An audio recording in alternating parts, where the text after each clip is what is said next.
இரண்டு கழுதைகள் தங்கள் முதுகில் சுமையுடன் நடந்து சென்றன. ஒரு கழுதையின் முதுகில் கனமான உப்பு மூட்டைகள் இருந்தன, மற்றொரு கழுதையின் முதுகில் பஞ்சு மூட்டைகள் இருந்தன.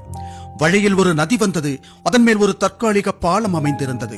உப்பு மூட்டைகள் சுமந்த கழுதையின் கால் வழுக்கி அது நதிக்குள் விழுந்து விட்டது.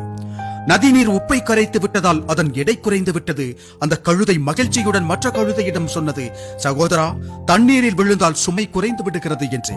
அதை கேட்ட மற்றொரு கழுதை, அட, இது நல்ல யோசனையாக இருக்கிறதே என்று நினைத்தது. யோசிக்காமல் அதுவும் தண்ணீரில் குதித்து விட்டது. ஆனால் அது சுமந்து சென்ற பஞ்சு தண்ணீரை உறிஞ்சிக் கொண்டதால் அதன் எடை மேலும் பல மடங்கு அதிகரித்து விட்டது. அந்த மூடனான கழுதை தண்ணீரில் மூழ்கியே விட்டது. அந்த காட்சியை ஒரு துறவி தமது சீடர்களுடன் பார்த்துக் கொண்டிருந்தார்.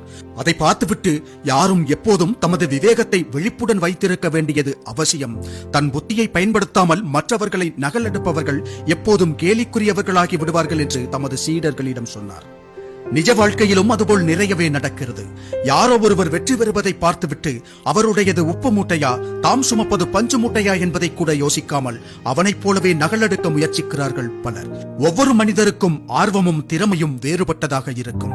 ஆகையால் நன்றாக சிந்தித்து உங்கள் திறமைக்கு ஏற்ற பாதையில் முன்னேறுங்கள். நீங்களும் நிச்சயம் முன்னேற முடியும். ஆனால் அடுத்தவர் நடந்த பாதையை பின்பற்றாமல் உங்களுக்கு ஏற்ற பாதையை தேர்ந்தெடுத்தால் நிச்சயம்